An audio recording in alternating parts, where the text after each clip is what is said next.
Survei lapangan pendampingan oleh tim pendamping Universitas Narotama dan tim pelaksana Universitas Wiraraja berkolaborasi dengan Uniza Malaysia guna mengaplikasikan teknologi solar power pump farmer petani Desa Elak Daya dengan irigasi pertanian modern pedesaan didukung sistem smart hybrid inverter di Kecamatan Lenteng, Kabupaten Sumeneb, dan berikut liputannya.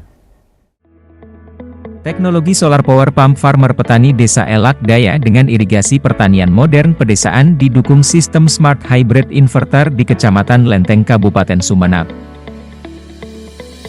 Bidang fokus Kosa Bangsa yaitu ketahanan pangan, tahun pelaksanaan 2023, lama kegiatan 1 tahun, skema yang dibangun Kosa Bangsa, dan rumpun ilmu teknik sipil dan perencanaan tata ruang.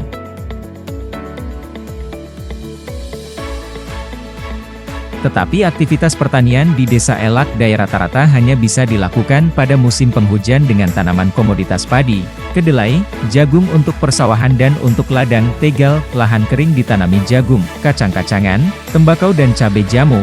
Sedangkan pada musim kemarau ladang, lahan kering yang ada di Elak Daya kurang produktif. Hal ini dikarenakan tidak adanya sumber air yang bisa mensuplai air ke lahan kering, ladang yang ada di Desa Elak Daya.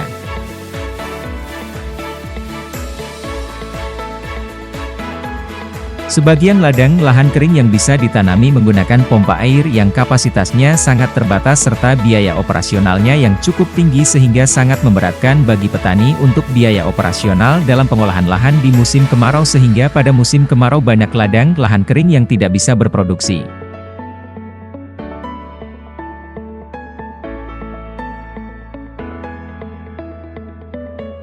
Selanjutnya identitas tim pelaksana yaitu, Cholilul Cayati jabatan sebagai Ketua Pengusul Universitas Wiraraja, Program Studi Teknik Sipil.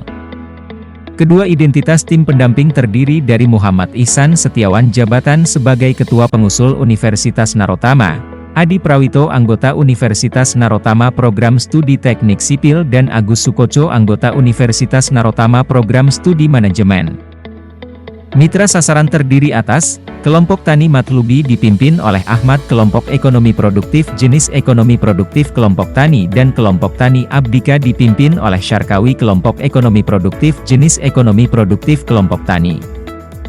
Mitra kegiatan dipimpin oleh Hairudin, SPD, I Desa Elak Daya Kabupaten Sumeneb Provinsi Jawa Timur. Kedudukan Mitra Kepala Desa.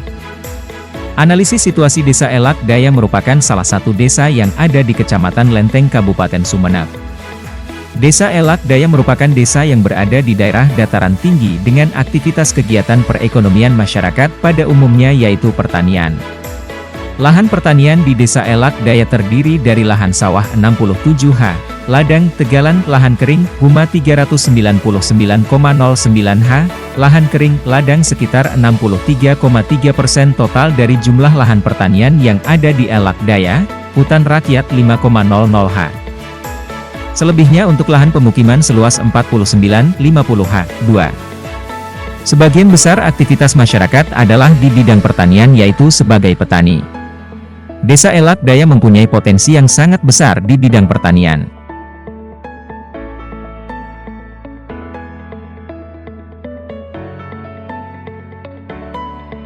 Bahwa orang akhirnya terobsesi berkali-kali bisa ditonton ya, itu yang bisa menariknya di situ.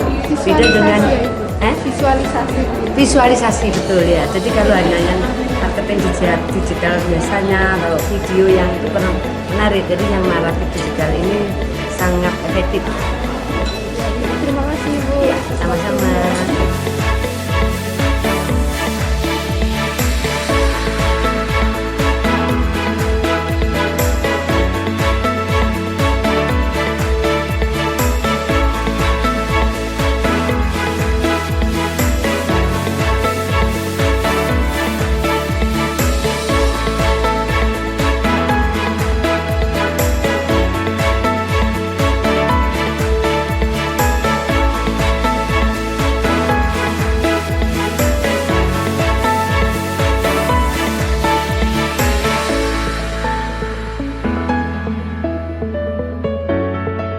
ICBM itu sebenarnya program apa ya? Ya. Oh iya, ICBM ya. Jadi ICBM itu kan International Conference on Business and Management. Ini adalah yang ketiga kali. Yang pertama kedua itu dilaksanakan di Malaysia. Ketiga kali ini di Indonesia, khususnya di Surabaya. Jadi aktivitas konferensi ini adalah kolaborasi antara kampus di 3 negara, ya, Indonesia, Malaysia, dan Brunei Darussalam.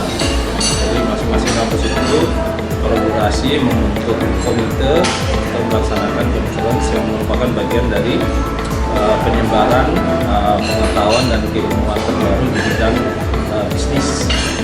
Misalnya kita adakan untuk hostnya yang untuk kali ini yang ICBM ini adalah ada 3, yaitu Universitas Utama, PT Jember, dan Uniza Terengganu Malaysia. Untuk tujuan diadakannya sendiri? Ya, tujuannya sama seperti conference di bidang keilmuan bisnis umumnya adalah kita ingin mencari suatu model terbaru terkait dengan ilmu kekinian di bidang bisnis khususnya, dan di bidang inovasi, dan terkait dengan yang sekarang menjadi tren adalah masalah sustainability atau keberlanjutan daripada bisnis dan kaitannya dengan aspek lingkungan. Nah, itu yang menjadi tujuan utama.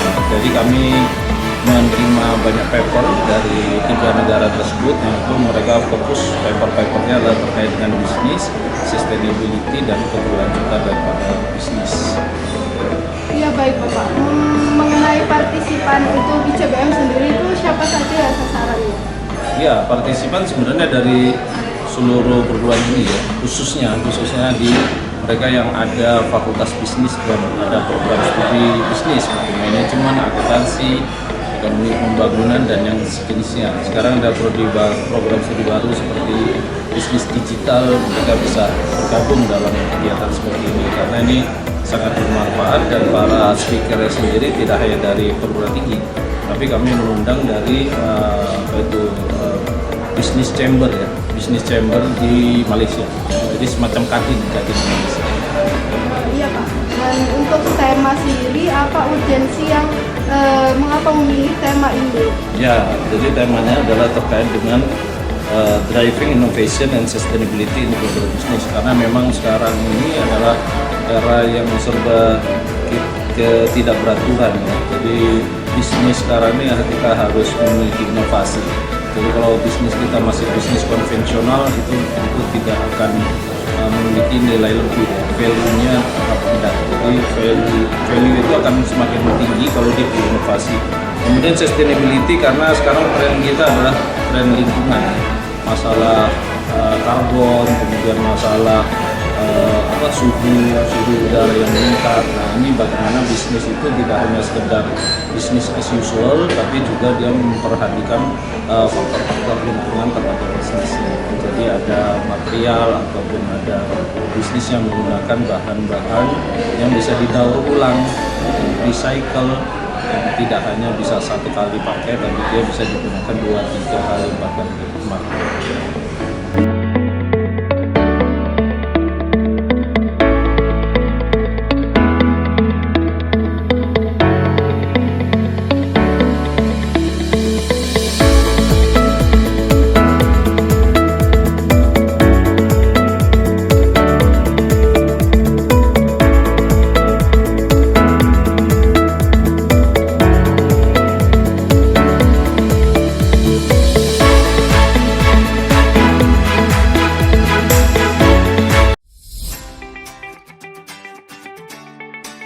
Aspek pengolahan yang menjadi prioritas permasalahan yaitu pada sarana-sarana pengairan, dan metode-metode pengairan sarana ini akan mendukung manajemen hasil produksi dan juga mendukung keberhasilan meningkatkan hasil produksi.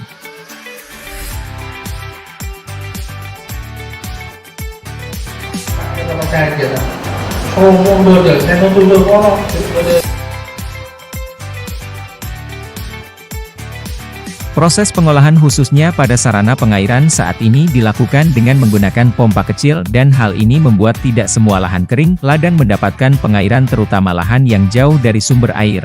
sumur air tanah permukaan, karena biaya operasional pompa yang cukup mahal dengan harga sewa Rp. 50.000 jam dengan bahan bakar solar. Kapasitas pompa 500.000 liter menit untuk ukuran diameter pipa 4 dan waktu yang dibutuhkan untuk bisa mengairi persawahan adalah 12 jam H.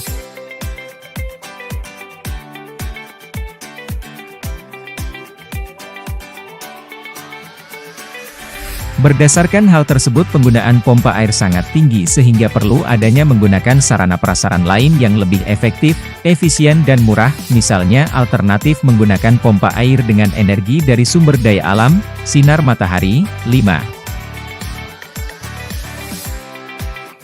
Tujuan dan sasaran misi 2 yaitu meningkatnya kesejahteraan masyarakat melalui penguatan ekonomi berbasis kawasan dari hulu ke hilir.